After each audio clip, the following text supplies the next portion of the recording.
Hello, Rob here from the Flanagan Homestead. Today's project is going to be planting some October Glory maple in my view. I'm standing on my back deck right now, and you can see behind me, this is late October. The maples that naturally grow here are starting to turn yellow, which we get a lot of yellow, and it's a pretty yellow, but we don't get enough red. So I have wanted to for years to put a few October Glory down here, but they're a fairly expensive tree. But I finally bit the bullet and bought a couple October Glories that are about 12 feet tall. They were on sale for just under 60 bucks each. And so I'm going to put them down on the bottom side of the goat sheep pasture. If you've ever had my goats or watched my videos, you don't plant a tree where you want a tree to live. So I am going to be going over the fence into the woods. I'm going to be clearing out a space first and then planting my trees where the animals can't get to them. I'm just going to show you how I'm doing my project on my property and the work it's going to take to get down there. But I'm going to talk about planting trees that are in burlap sacks.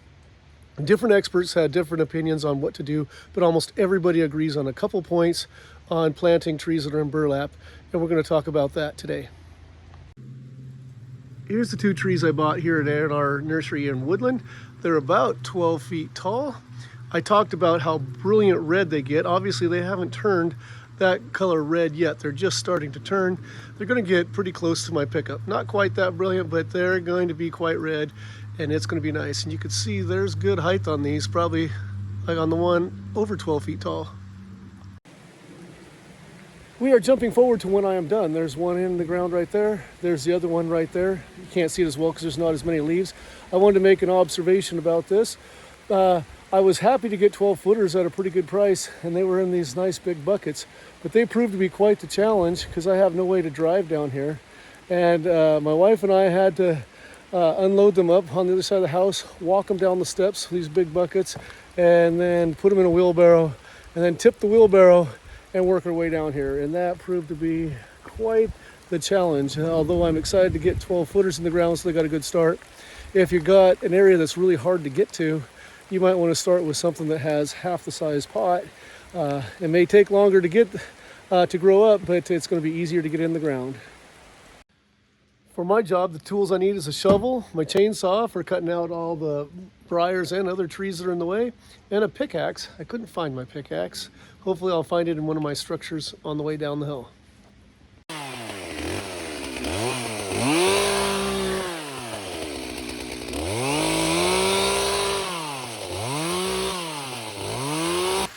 Might as well throw some of the blackberries in for the goats. Fortunately, one of the spots that I want to put the trees is one of the wider spots on the outside of the fence. It's sloped about like this, and then it drops off right here. Everything behind the camera, I walked that fence line, and the fence was here and the slope was this. It was a pain to get out here. So I'm going to just start putting in my first hole for my first October Glory right here.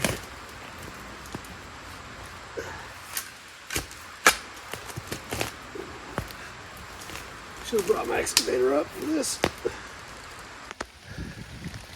Okay, I don't have a cameraman, the weather's not cooperating, but let's take a look at the process of planting a tree that's wrapped in burlap.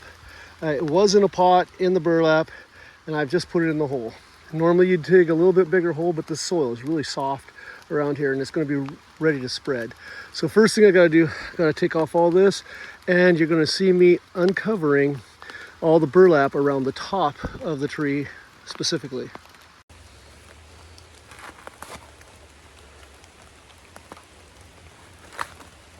Okay, I'm going to release these here. A lot of times you would want to get rid of these branches that are coming out really low and you want it up taller, up higher. But I don't know if you could see the scar on two sides of the tree right here, and it's not 100% healthy. I wouldn't have picked this if I had noticed this when I picked it up at the nursery. But anyway, I'm not sure of the eventual health of this, but even if this gets weak and dies up the top, I'm gonna have this. I'm gonna take this one piece off that's bent and not going up straight. But I will have these branches that can restart the tree and go from there. All right, here we go. So we got to get this burlap universally agreed upon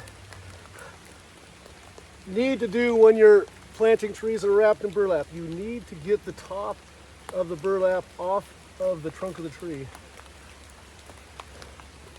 Now there's a lot of people that would say take it all the way off, all of it off, and I've knowledgeable people I've seen on both sides of that. But the one thing that most people agree is you need to get it, number one, absolutely have to get it so it's not binding the trunk right here. So you got to loosen that. As I'm breaking this off, I'm going to pull back the top of the burlap and uncover the top here, so when it rains there's going to be nothing hindering the moisture coming in and whatnot. Now there's a lot of people that would say loosen up the sides and whatnot and leave the burlap, but my supplier was very adamant, just leave the burlap sack in there, the roots are going to grow out from there. I got to tell you, as a Christmas tree farmer that's always trying to protect against J-root, where the roots goes down and it starts growing up and it binds on itself, this makes me nervous. But you know, you got to go with your supplier. So I'm going to loosen up this just a hair. The roots that I see on the side that are already sticking out, I will point them out and down, and then I will start putting the dirt back on. You can see that this is the natural level of the soil. I had to take the burlap sack and all the extra soil off to where I got to here, and then I'm going to leave it. Okay? And then we're going to start going back in around this tree.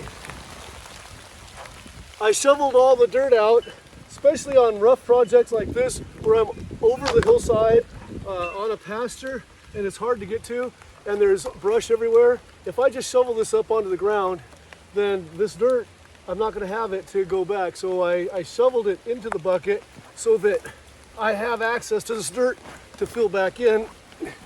Otherwise, I'd be scrambling looking for it.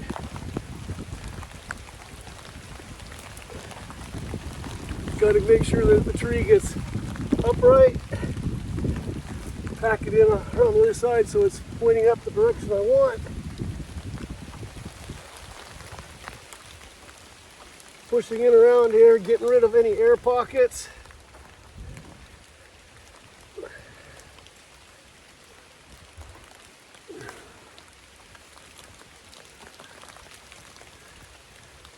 Got to bring the soil level back down to where it was.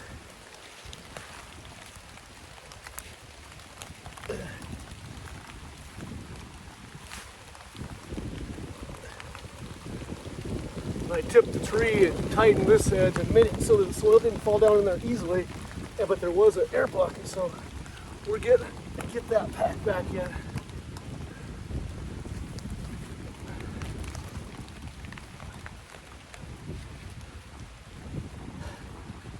Soil level is where I want it, and we're good to go. I do have a chipper shredder that I've been shredding a lot of trees, and I have a pile of old mulch up there that's going to be put around the trunk of this tree, or the base of this tree, to help hold in the moisture and in the soil, especially in all this rainy weather. Don't want the fresh pack to be washed away. All right, the two trees are in the ground. They don't look like much right now, but they're going to grow significantly.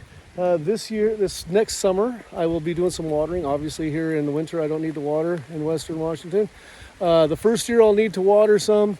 After the first year, the roots will spread out enough, I'll be fine. You might say this tree is dwarfed by the big maple that's behind it.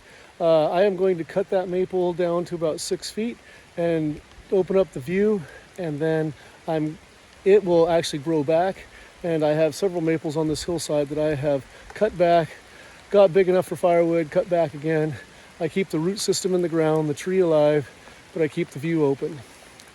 Thanks for joining me on the Flanagan Homestead, where Christmas trees are my business, teaching including horticulture is my job, and outdoor projects are my passion. Hope to see you again soon, everyone. Be blessed.